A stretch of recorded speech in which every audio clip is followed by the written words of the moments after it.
कल आपका केमिस्ट्री का एग्जाम है। 3 तरीके के लोग हमारे पास यहाँ पे होंगे जिनका कल पेपर है। पहला जिनको सब कुछ आता है, दूसरे जिनको थोड़ा बहुत आता है, और तीसरे जिन्हें कुछ भी नहीं आता। लेकिन टेंशन सबके माइंड में भरी हुई होगी, बिकॉज केमिस्ट्री जो है ना क्लास 11 से बहुत ज़्यादा डरा के रखा हुआ है उसने सभी स्टूडेंट्स को। तो जो केमिस्ट्री का डर है वो अंदर तक बैठा हुआ है, वो बच्चा किसी भी टाइप का हो। तो अब इस डर से बच बचा के कल के एग्जाम में अच्छे खासे मार्क्स कैसे लाए जाए, या फिर एटलीस्ट पास कैसे हुआ जाए, आज के इस वीडियो में हम टारगेट कर रहे हैं उन लोगों को जिनने बहुत कम पढ़ाई करी है या फिर बिल्कुल भी नहीं करी है, और वो हर हाल में जैसे तैसे पास होना चाहते हैं। उनने पढ़ाई लिखाई से ऐसा ज़्यादा लेना देना है नहीं, लेकिन यार पास हो जाए बस उतना बहुत है।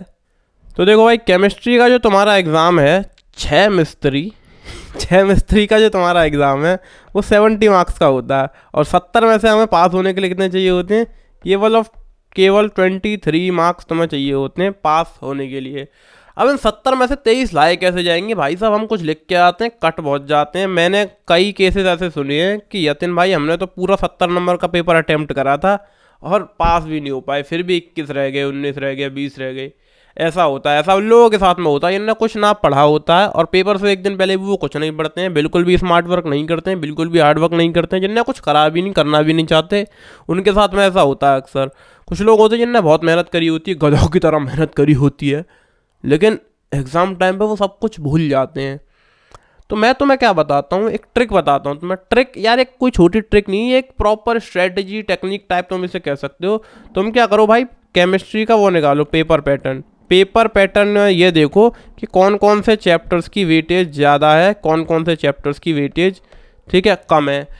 अब जिसकी वेटेज ज़्यादा है और जो तुम्हें समझ में भी आ रहा है, जो इंपॉर्टेंट भी है, देखो जिसकी वेटेज ज़्यादा है वो ऑब्वियसली इंपॉर्टेंट है। अब उसमें ये देखना है कि तुम्हें ये समझ में आ रहा है या फिर नहीं। अपने हिसाब से उस ओवरऑल सिलेबस में से कुछ चूज़ करो, ठीक है। उस ओवरऑल पेपर पैटर्न के अंदर तुम्हें ओवरऑल सिलेबस दे रखा होगा, कुछ इंपॉर्टेंट होगा उसमें से, कुछ नहीं होगा। तो सिलेबस में से जो इंपॉर्टेंट है, इंपॉर्टेंट नहीं है, समझ में आ रहा है, समझ में नहीं आ रहा है, मिला जुला के कुछ चूज़ करो, कुछ चीज़ें चूज़ करो, कुछ चैप्टर्स, कुछ टॉपिक्स चूज़ करो कि मेरे ये समझ में आएंगे, थोड़ा बहुत आता है, इनको थोड़ा और पढ़ लूँ तो अच्छे मार्क्स इसमें आ सकते हैं। तो तुम्हारे अकॉर्डिंग जो चीज़ें तुमने इंपॉर्टेंट चूज़ करी हैं, इंपॉर्टेंट चीज़ें जो तुमने पिक करी हुई हैं, उनको पढ़ो, उनको पढ़ो। इम्पोर्टेंट, इनको पढ़ो अपनी किताब से नहीं, बिल्कुल भी नहीं। किताब पे डिपेंडेंट नहीं रहना है। ये आखिरी दिन है, आखिरी दिन में आपको यूट्यूब से 1 शॉट वीडियोस देखने, जिनमें आधे 1 घंटे में आपका एक चैप्टर कवर हो जाता है। तो 6-7 चैप्टर क्या 7 घंटे लगेंगे? नहीं यार, तुम तो 2x पे देखते हो ना। 7 घंटे नहीं, 3-4 घंटे लगेंगे 6-7 चैप्टर कवर करने में। तुम्हें हर हाल में 70 में से 23 लेकर के आने हैं। तो अगर तुम अपने अच्छे खासे कॉन्फिडेंस के साथ में अपने एग्ज़ाम का 40 या 45 मार्क्स का भी पोर्शन अटेम्प्ट करके आते हो, तो उसमें से तुम्हारे 30 के आसपास मार्क्स आ सकते हैं। थोड़े बहुत कटे हैं तो कट जाएं, हमें तो पास होने से मतलब है ना।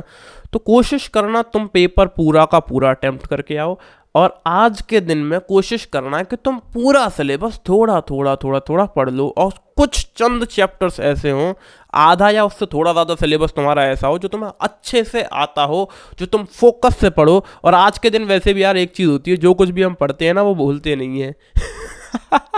साल भर हमने जो पढ़ा था वो हम भूल जाते हैं, हमारा मन भी नहीं लगता पढ़ाई में। आज के दिन हमारा मन भी लगता है पेपर से एक दिन पहले, और जो हम पढ़ते हैं वो लंबे समय तक टिका भी रहता है, उसको हम भूलते भी नहीं। कितने लंबे समय तक? कल का एग्ज़ाम देने तक। तो इस चीज़ की चिंता छोड़ देना कि यार मेरे समझ नहीं आएगा, मेरे दिमाग में नहीं बैठेगा। दिमाग में बैठ जाएगा, तुम्हारे समझ में आ जाएगा, उसकी चिंता करने की ज़रूरत नहीं है। कुछ चैप्टर्स, कुछ टॉपिक्स चूज़ करो अपने ओवरऑल पेपर पैटर्न से, ओवरऑल सिलेबस से। उनमें से जो इंपॉर्टेंट हैं उनको याद करो, उनको समझो, कॉन्सेप्ट को समझो, अपने मन में बैठा लो। अंग्रेजी की भाषा पे कतई मत जाना। जो टॉपिक्स तुम्हें यूट्यूब पर टीचर समझा रहे हैं उनसे बस समझ लो, ठीक है। उस टॉपिक का मतलब तुम्हें समझ में आना चाहिए, उसके अंदर होता क्या है। ये नहीं भैया अंग्रेजी में एक एक एक एक शब्द उसका याद करना है, बिल्कुल भी नहीं। अब तुम 8th क्लास में थोड़ी हो यार, 12th क्लास में, उससे भी बाहर निकलने वाले, अब बड़े हो चुके हो। अंग्रेजी अपने दम पे लिख के आनी है। पेपर में लिखने में तुम्हें थोड़ी बहुत गलतियाँ अगर होती हैं तो कुछ कुछ मार्क्स उस पर कट सकते हैं, मिला जुला के काफ़ी इजीली आप पास हो सकते हैं। इतनी बड़ी बात नहीं है, टेंशन कतई भी नहीं लेनी है यार। तुमने इतने साल पढ़ाई करके इतना कुछ पास कर लिया, यहाँ तक आ गए, 12th से भी बाहर निकलने वाले हो, तो इस छोटी सी 12th से क्यों डरना? अपने मोटिवेशन को, अपने कॉन्फिडेंस को लूज़ क्यों करना? तुम साल भर तुमने पूरी मौज काटी है, तो लास्ट में भी मौज काटो ना यार। 2-4 घंटे, 6 घंटे पढ़ लो, आज के दिन में पढ़ लो, कल जैसे तैसे अपने मार्क्स ले आओ। यही तुम्हारे लिए वैसे भी सबसे मुश्किल सब्जेक्ट है, इसके बाद तो जीवन थोड़ा सा आसान हो जाने वाला है। इसके बाद जो मैथमेटिक्स का पेपर है वो तो अति हलवा है, तो उस हलवे को भी खा लेना यार। तो बस यार वीडियो ख़त्म होती है तो मैं यूट्यूब पे जाना है, सबसे पहले गूगल पे जाना, सर्च करना है chemistry paper pattern. Paper pattern देखो, इंपॉर्टेंट चैप्टर्स देखो, यूट्यूब पे जाओ, उनके वन शॉट देखो, समझ में आ जाए, वीडियो बंद करके सो जाना रात को मस्त, सुबह पूरे कॉन्फिडेंस में पेपर दे के जाना कि यतिन भाई ने बोला था मार्क्स आ जाएंगे। अब कह दिया तो कह दिया आ जाएंगे, हम जो कह देते हैं वो हो जाता है। Thank you so much for watching this video. हाँ, thank you so much for watching this video. मैं मिलता हूँ आपसे अपने अगले वीडियो में, तब तक के लिए आप like share comment and subscribe कर सकते हैं। And bye bye, all the best दोस्तों।